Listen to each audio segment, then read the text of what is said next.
TV조선이 법정 제재를 한 건만 더 받으면 재승인이 취소될 위기에 처했다. 지난달 연간 법정 제재 5건 이하를 조건으로 재승인받은 TV조선이 올해 들어 벌써 5번째 법정 제재를 받았기 때문이다. 이로써 법정 제재 5건을 모두 채운 TV조선은 한 건만 더 오보나 막말, 편파 방송으로 제재를 받게 되면 재승인 조건을 위반하게 됨으로써 재승인이 취소되는 상황에 돌입한 것. 이 같은 사실은 방송통신심의위원회를 취재한 미디어스, PD저널 등 미디어 전문지들에 의해 전해졌다.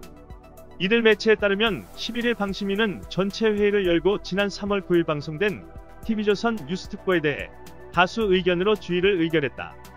같은 문제로 함께 전체 회의에 회부됐던 채널A 뉴스A 라이브와 MBN 뉴스파이터는 주의에서 행정지도인 권고로 하향 조정됐다. 이들 종편은 조선일보가 같은 날 지면 기사로 보도한 서울의 한 병원에 입원한 코로나19 확진자가 대구 거주를 이유로 사전에 보건소에서 검사를 거부당했다는 내용을 전했다.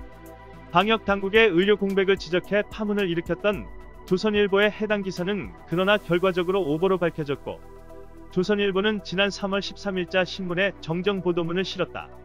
이날 위원들은 세 종편사 모두 사실 확인 없이 조선일보 보도를 인용했고, 정정에도 적극적이지 않았다는 점에선 똑같은 문제가 있다고 봤다.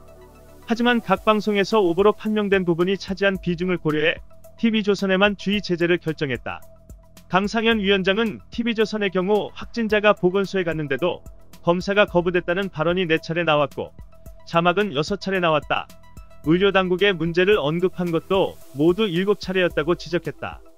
출연자의 돌발 발언이었던 채널A와 진행자만 이를 2차례 언급한 MBN과 달리 의료 공백 문제가 심각하다고 논의를 귀결시킴으로써 당시 상황을 고려했을 때 문제가 심각하다는 인상을 시청자에 심어줄 수 있다고 강 위원장은 평가했다.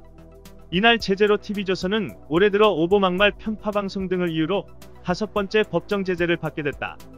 이는 방통위가 TV조선의 조건부로 재승인 허가를 내주며 부과했던 법정 제재 연간 한도에 해당한다. 지난 4월 20일 방통위는 TV조선의 방송심의에 관한 규정 제9조 공정성, 제14조 객관성, 제25조 윤리성 등 위반으로 인한 법정 제재를 매년 5건 이하로 유지할 것을 조건부 재승인의 조건으로 내건 바 있다. 해당 조건은 TV조선이 재승인 심사에서 낙제 점수를 받았던 방송의 공적 책임, 공정성 항목과 관련한 주요 조건들로 이를 어긴 경우 방통위는 재승인을 취소할 수 있다. 지난 1월부터 TV조선이 받은 법정 제재는 모두 제14조 객관성 위반에 해당했으며, 이번에 받은 주의 역시 같은 조항이 적용됐다. 물론 TV조선이 재심을 신청하거나 행정소송을 제기해 처분을 무력화할 가능성도 있다.